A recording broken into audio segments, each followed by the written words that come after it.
संतान के रूप में कौन आता है?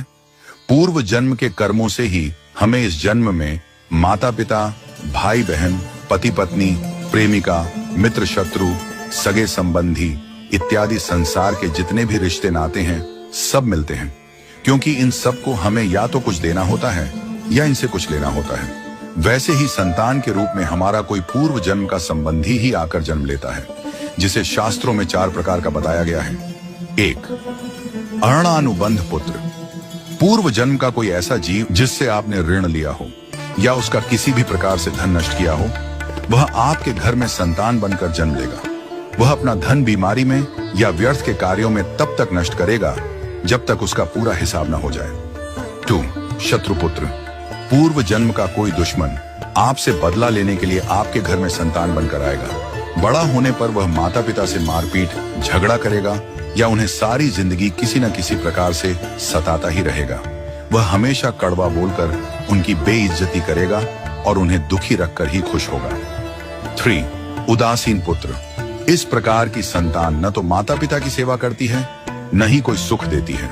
वह उन्हें उनके हाल पर मरने के लिए छोड़ देती है। विवाह होने पर यह माता पिता से अलग हो जाते हैं और उनकी चिंता नहीं करते। 4. सेवक पुत्र। पूर्व जन्म में यदि आपने किसी की खूब सेवा की है तो वह अपनी की हुई सेवा का ऋण उतारने के लिए आपकी सेवा करने के लिए पुत्र बनकर आता है। जो बोया है वही तो काटोगे। यदि अपने माता पिता की सेवा की है तो ही आपकी संतान बुढ़ापे में आपकी सेवा करेगी, वरना कोई पानी पिलाने वाला भी पास न होगा। आप यह न समझें कि यह सब बातें केवल मनुष्य पर ही लागू होती हैं। इन 4 प्रकार में कोई भी जीव आ सकता है। यदि आपने किसी गाय की निस्वार्थ भाव से सेवा की है तो वह भी पुत्र या पुत्री बनकर आ सकती है।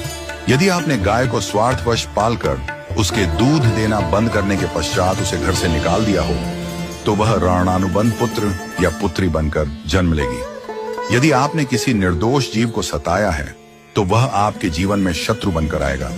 इसलिए जीवन में कभी किसी का बुरा न करें, क्योंकि प्रकृति का नियम है कि आप जो भी करोगे उसे वह आपको इस जन्म में या अगले जन्म में 100 गुना वापस करके देगी।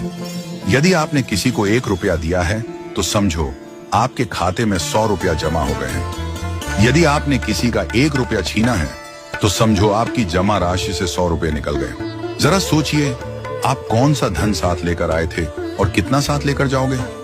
जो चले गए वे कितना सोना चांदी साथ ले गए?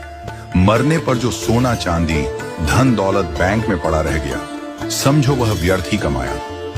औलाद अगर अच्छी और लायक है तो उसके लिए कुछ भी छोड़कर जाने की जरूरत नहीं है, वह खुद ही कमा लेगी।